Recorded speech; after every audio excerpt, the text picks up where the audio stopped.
Normally, I am approaching families when they're at their worst time in their life. I suppose somewhere in my head, I just always thought, oh, that's really sad for them. Good thing something like that will never happen to me. And then it did. She was born September 7th, 7 weeks premature. And when I went into labor, they discovered that our baby had fluid all around her lungs. Allie said, is it an Anaka or a Liam? Because those were our two names for a boy and a girl. We named our daughter Anaka DeWitt. They took her onto the side of the room and they started working on her. And time just really slowed down. She couldn't breathe on her own. Her condition was very critical. 70% of mortality for babies who have eye drops. And it was just like, whoa. When you're covering someone else's story, you're like watching from the outside, and you can be sad for them and you can want things to be better for them, but when it's you, it just breaks you. Every night we went home and just would be on our knees, like literally with our hands up in the air,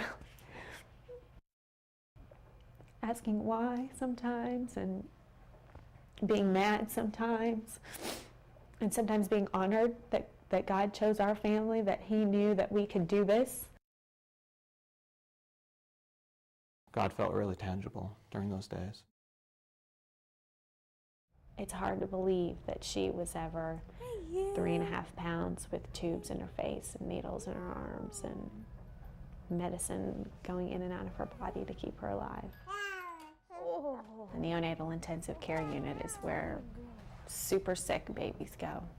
Are we at the hospital? When you're leaving, they always say, make sure and come back. You're almost 11 pounds now.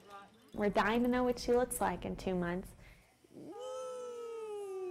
And I just hoped with everything in me that we would be that family someday, that we get to come back and say, oh, this is part of the history books, and take a look at her now.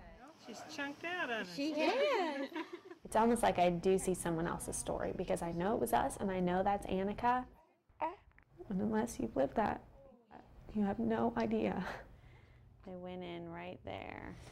The dimensions of your heart. And you're looking at the camera, what do you say? This is Anaka Foster. Back to you, Linda. Coming to you live from the changing table. Ooh. She's just a pleasure now. Mwah. Those stories on sick kids, and I think I understand their pain in a way that I couldn't before. So every morning I just know how lucky we are that she made it through and that she's home and normal.